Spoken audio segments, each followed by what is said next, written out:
Selamat pagi anak-anakku, siswa SD Negeri Cawan. Pada hari ini Selasa 4 Agustus 2020, Pak Guru akan memberikan pembelajaran daring, yaitu sebagai penguat yang sudah saya disampaikan di YouTube. Untuk itu, marilah anak-anakku, sebelum mengawali pelajaran, marilah kita berdoa dahulu. Berdoa dimulai. Selesai. Terima kasih untuk anak-anakku. Silahkan dibuka buku siswa halaman 41 pada buku siswa tematik 1 tema 1 pada halaman 41 ya, LKS. Oke. Pada materi YouTube, Pak Guru sudah menjelaskan tentang macam-macam binatang yang ada di Indonesia maupun yang ada di sekitar Asia. Begitu juga perkembangbiakannya, cara perkembangbiakannya dengan cara generatif dan dengan cara vegetatif. Nah, itu sudah dijelaskan dalam buku LKS. Nanti kamu bisa menyimaknya. Oke, sekarang langsung ke Mupel IPA. Mari kita bahas satu persatu. Silahkan dibuka halaman 41. Berbagai hewan di Asia Tenggara. Itu ada gambar ikan apa itu? Ikan cakalang ya. Yang gambar 1 ikan cakalang, yang gambar 2 adalah harimau, itu simbol Malaysia. Yang ketiga adalah bebek ya. Itu mereka berkembang biak dengan cara generatif ya. Generatif. Oke. Nah, perkembangbiakan hewan disebutkan menjadi tiga. Di antaranya adalah dengan cara bertelur, sudah dijelaskan ya, di buku ada pada halaman 42, bisa dibaca itu. Bertelur, beranak, dan bertelur dan beranak ya. Itu. Lanjut, pada pagi hari ini Pak Guru akan menjelaskan tentang materi tugas kelompok pada halaman 42. Nah, itu dalam buku tersebut dijelaskan bahwa anak-anak disuruh mengamati hewan yang ada di lingkungan rumahmu masing-masing ya. Itu kemudian kamu kelompokkan berdasarkan perkembangbiakannya, yaitu bertelur, beranak, serta bertelur dan beranak. Lalu gambarlah menggunakan diagram Venn ya. Tuh, coba anak-anak bisa enggak membuat diagram Venn? Diagram Venn sudah dijelaskan dalam YouTube Pak Guru kemarin, yaitu kalian menggambar lingkaran yang di tengah adalah irisan itu tuh. Nah, lebih jelasnya kita simak gambar berikut ini. Nah, itu. Nah, mungkin dalam lingkunganmu ada hewan yang beranak dan bertelur yaitu yang pada irisan pada ini ya. Irisan ini adalah namanya yaitu yang bertelur dan beranak, yang ini adalah yang beranak. Sudah saya jelaskan di dalam anak-anak, di dalam video YouTube ya. Itu. Setelah selesai mengelompokkan hewan berdasarkan perkembangbiakannya, sekarang tuliskan manfaat dari perkembangbiakan tersebut. Tuliskan pada kolom berikut. Ya, itu ya. Ini jawaban sudah tak kasih di sini, yaitu ada dari segi manfaat. Manfaat perkembangbiakan hewan secara vivipar atau melahirkan, yaitu induk dapat membawa embrio yang berkembang di dalam tubuhnya sehingga menghindari serangan dari predator, yaitu yang kedua, kebutuhan makanan saat embrio berkembang dapat terjamin oleh induknya. Itu yang manfaatnya perkembangbiakan cara melahirkan atau vivipar. Yang kedua, manfaat perkembangbiakan hewan secara ovipar atau bertelur antara lain: 1. Embrio hewan dapat terlindung dari lingkungan karena ada cangkang yang membungkusnya, misalnya dari suhu lingkungan yang terlalu dingin atau panas. Itu ya, satu fungsinya. Yang kedua, di dalam cangkang telur terdapat amnion sebagai sumber protein. air serta dapat melindungi embrio dari guncangan serta benturan. Itu manfaat nomor 2. Selanjutnya, di dalam cangkang telur dilengkapi dengan kuning telur sebagai cadangan makanan bagi embrio, ya. Iya. Yang keempat, telur dapat ditempatkan di sarang yang telah dibangun oleh induk sehingga diharapkan dapat terlindung dari predator. Misalnya, telur penyu yang diletakkan di dalam lubang pasir yang kemudian ditutup, ya. Itu yang berkembang biakan secara bertelur, ya. Sekarang manfaat perkembangbiakan hewan secara ovipar ada 1. Embrio dapat berkembang dalam telur pada saat telur itu berada di dalam tubuh induknya. Nah, nomor 2, cadangan makanan yang diperoleh embrio berasal dari telur tersebut, bukan dari tubuh induknya. Ya, itu tadi paparan dari tugas kelompok yang kamu mengamati hewan di sekitar kamu dan menjelaskan pakai diagram Venn. Pak, diagram Venn itu seperti apa ya? Ini yang namanya diagram Venn ini, ya. Ini yang lingkaran ini namanya diagram Venn, ya, seperti ini. Lupa. Nah, yang bersinggungan ini, yang disinggungan ini namanya apa? Namanya irisan, ya. Ini nama irisannya, ya. Ini irisannya, beranak dan bertelur, ya, seperti itu. Lanjut ke materi berikutnya, ya. Nah, kemudian pada materi bahasa Indonesia kalian disuruh mencari gagasan utama. Gagasan utama itu apa tuh? Nah, gagasan utama itu ide suatu paragraf yang akan dijadikan menjadi kalimat pengembang atau kalimat berikutnya. Nah, misalkan dalam materi ini ada bacaan seperti ini. Bebek termasuk salah satu jenis unggas. Nah, jenis unggas, ya. Ini gagasan utama, ya, ini, ya. Salah satu jenis unggas, ya. Ia hidup serta mencari di daratan dan perairan. Bebek banyak dipelihara untuk dimanfaatkan daging dan telurnya. Daging dan telur bebek bagus untuk kesehatan tubuh kita. Nah, yang paragraf kedua, bebek senang mencari makan di air. Sambil mencari ikan, bebek juga berenang. Bebek bisa berenang karena kakinya terdapat selaput renang. Saat berenang, bulu bebek tidak basah karena pada bulu bebek terdapat kelenjar minyak. Coba yang paragraf kedua, anak-anak ini bisa enggak menebak gagasan pertama di mana? Nah, gagasan pertama itu biasanya kalau untuk anak SD kemarin sudah saya ajarkan bahwa gagasan utama itu biasanya terdapat pada awal paragraf, ya. Ini banyak yang di sini di awal paragraf, jadi ini seperti ini gagasan utama, ya. Nah, yang kedua cirinya adalah adanya repetisi pengulangan dari kalimat di antara kalimat ini. Ini misalkan ini, bebek senang mencari makan ikan di air. Nah, selain mencari ikan, bebek juga berenang. Nah, ini namanya repetisi, namanya pengulangan, ya, anak-anak. Ini namanya pengulangan dari kalimat seperti ini. Pengulangan bebek, ini diulang bebek, seperti itu. Berarti kalau seperti ini, jadi gagasan utama itu ada di awal paragraf, itu adanya pengulangan itu. Coba ini yang kedua, mencari ide pokok. Nah, ketika kamu mendapatkan suatu ide pokok dalam paragraf, kamu bisa mengembangkan. Yang dimaksud mengembangkan itu apa, Pak? Ya, mengembangkan itu menulis sesuai dengan kalimat yang ada di pikiran kamu. Jadi kalimatnya beda tetapi intinya podo, ya. Nih, kamu bisa bedakan antara paragraf ini, ya. Paragraf ini kalimat pengembang. Nah, ini dengan kalimat yang di atas ini beda apa tidak? Nah, ini adalah beda. Nah, ini beda. Jadi yang dikatakan dengan mengembangkan suatu paragraf ide pokok yaitu menulis kembali isi cerita yang ada di atas dengan kalimatmu sendiri, seperti itu, ya. Nah, ini sebagian contoh saja.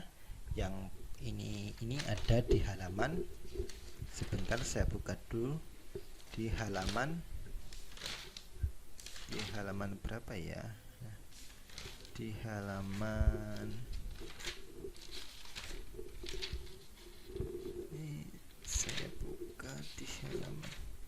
Ya betul, di halaman 45 pada buku LKS-mu ya, itu ada tulisan bebek ya, itu silahkan disimak ya, dan diulang lagi video yang saya berikan tadi ya. Nah, lanjut ya. Nah, kemudian kamu buka lagi, dibuka halaman 50 buku siswa, ada satu bacaan, itu bacaan lagi tuh, tentang kelelawar, yaitu kalian mencari ide pokok pada kata, pada bacaan kelelawar ya. Itu ide pokoknya apa ya, itu coba kalian cari ya. Ini adalah jawabannya, tapi nanti dulu kamu cari dengan sesuai dengan apa itu kemampuan kamu seperti apa. Coba itu ada bacaan. Nah, yang ide pokok itu apa? Nah, ini coba kita di sini kita amati paragraf pertama. Pernahkah kalian melihat kelelawar terbang? Kelelawar jarang terlihat terbang pada siang hari karena hewan ini hidup pada malam hari. Kelelawar termasuk hewan mamalia, yaitu hewan yang menyusui anaknya, berkembang biak dengan cara melahirkan. Hewan ini sangat unik karena kemampuannya dalam terbang dan mencari makan ya. Ini Pak, kalau ini kok di paragraf mana? Nah, kalau ini adalah paragraf terakhir ya. Nah, ini ada ini di pokoknya, ini di paragraf terakhir. Hewan ini sangat unik. Hewan ini sangat karena kemampuannya dalam terbang mencari makan pada malam hari. Nah, itu kan ini nggak mungkin, ini pertanyaan. Pernahkah kalian melihat kelelawar terbang? Nah, ini bukan, karena pertanyaan. Jadi pada untuk khusus ini tapi jarang sekali. Ini adalah contoh satu paragraf yang ide pokoknya pada akhir kalimat, akhir paragraf ya. Tapi ini jarang sekali untuk dikeluarkan dalam soal ya. Itu. Coba lanjut ke paragraf kedua ya. Kelelawar banyak dijumpai di gua yang sangat gelap. Nah, ini ide pokoknya yang mana ya? Ide pokoknya yang ini. Kelelawar banyak dijumpai di gua yang sangat gelap. Nah, terus apa? Terus kedua apa? Tadi dalam penjelasan pada slide yang tadi, Pak Julu menjelaskan bahwa untuk menentukan kalimat gagasan utama atau ide pokok itu di awal atau di akhir itu tergantung kalimat penjelasnya. Kalau di awal itu adanya repetisi. Apa repetisi itu? Kalimat-kalimat yang ada pada paragraf pertama itu diulang pada kalimat kedua, ketiga, dan seterusnya ya. Ini kelelawar banyak dijumpai di gua yang sangat gelap. Nah itu sangat gelap. Nah, ini sangat berhubungan ya. Kelelawar menggunakan sistem sonar. Jadi sonar itu digunakan ketika pada malam hari atau gua yang gelap dan sebagainya itu ya. Nah, itu jadi jelas. Nah, pada paragraf kedua, ide pokoknya adalah kelelawar banyak dijumpai di gua yang sangat gelap ya. Itu. Terus nomor 3, coba kalian cari sendiri apa itu ide pokoknya itu, dan dikembangkan dengan pikiranmu sendiri ya. Ini contohnya sudah ada di itu ya, tinggal menyimak ya. Mungkin dari bahasa Indonesia seperti itu dulu, yang lainnya nanti menyesuaikan. Maaf ya Pak Guru, ini agak cepat menjelaskannya. Karena apa? Karena kita terbatas oleh durasi waktu. Ini mau tak kirim WA, jadinya rodok cepet len jelaskan. Nak kurang jelas silahkan hubungi gurumu ya Pak Mul ya itu. Terus IPS sudah cukup jelas ya, silakan dibuka YouTube, ada semua. Ini cuma menjelaskan yang belum jelas di dalam YouTube ya. Lanjut ya. Nah, ini pada buku siswa halaman 47 silahkan dibuka dalam materi pendidikan kewarganegaraan ya. Itu halaman 47.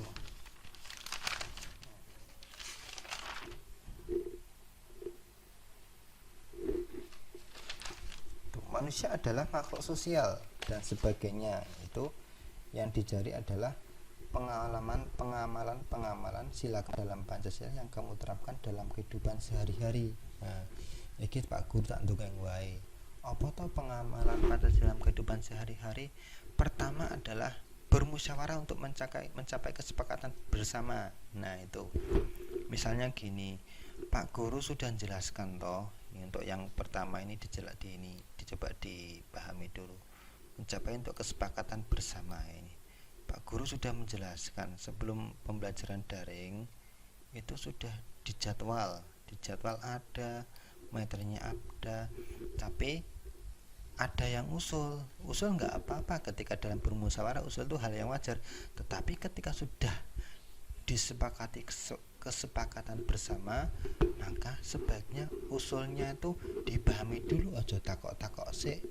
Kesepakatan yang sudah dilakukan bersama itu dilaksanakan dahulu, kalau nggak tahu baru tanya. Orang seperti Talita. Nah, Talita itu guru ngomong apa, jawabannya apa. Guru ngakon kon mocong ini malah gambar, itu kan tidak sesuai dengan kesepakatan bersama ya. Nah, itu semoga dan lainnya tolong itu ya. Jadi dipahami baru bertanya kalau nggak kurang jelas gitu nggih. Nomor 2 adalah menjalankan keputusan yang telah disepakati bersama. Wah, untuk kelas 6 sudah pembelajaran daring diputuskan kemarin, sudah rapat bersama dengan anak-anak bahwa Senin itu YouTube, Kamis YouTube ya. Yang Rebo itu Microsoft Team, tapi nggak berhubung sinyal nggak ada, maka saya ubah ya. Ubah karena apa? Karena menyesuaikan dengan keadaannya. Misalnya sing ora duwe jaringan itu. 3, tidak melaksanakan kehendak sendiri. Nah, itu wayahe YouTube ya buka YouTube, wayang garap tugas yang garap tugas, orang wayang garap tugas malah njaluk buku gambar ada tempatnya tersendiri ya. Itu. 4, mengutamakan kepentingan orang banyak di atas kepentingan pribadi. Nah, dalam pengamalan Pancasila sila keempat itu, jika kalian dalam kelas itu yang diutamakan adalah kepentingan bersama atau kepentingan pribadi. Nah, kepentingan pribadi itu namanya egois ya, memaksakan kepentingan sendiri demi ya tidak bertujuan ya. Tapi kalau dalam suatu organisasi, dalam kelas, di dalam masyarakat, maka kepentingan bersama itu didahulukan ya, seperti itu. Selanjutnya mungkin PKN sudah cukup jelas ya, anak-anak sudah tahu. Nanti silahkan dibaca LKS-nya. Pada kesempatan selanjutnya Pak Guru mengajak anak-anak mencocokkan LKS pada halaman 58 ya. Nanti yang kamu cocokkan hanya pilihan ganda saja, yang isian ndak usah ya. Untuk tematik subtema kedua, tema 1 subtema 2 cuma pilihan ganda. Nanti hasilnya silahkan difoto kirim ke Pak Mul ya, dicocokkan dengan cara yang jujur. Nah, mungkin dari saya untuk materi pagi hari cuma cukup sekian. Karena kurang jelas ini karena terbatas oleh waktu, jadi ini nak dijelaskan detail ya tidak bisa ya. Penting ada kesulitan, kalian jangan bosan untuk bertanya kepada Pak Guru. Sing kulino tiktokan, sing kulino dolanan status WA kuwi dilareni sik ya boleh, tapi kalau tugas nilainya 5, tiktokan yang WA ini diwaca Pak Guru nilai 5 apa ya raisen kalian niku. Nah, seperti itu. Coba lebih agak gede dan berpikir ya. Dolanan WA dilareni sik, penting sinau ya, seperti itu. Nah, ini adalah kunci jawabannya ya. Kunci jawaban buku siswa halaman 58. Nah, silahkan nanti dicocokkan kepada untuk anak-anak SDN Cawan. Dan selanjutnya nanti ada tes akhir tematik 1, nanti pakai Google Form ya. Nanti saya bagian linknya, tapi menunggu tema subtema 3 selesai dijelaskan. Sekian dari saya. Selamat malam. Assalamualaikum.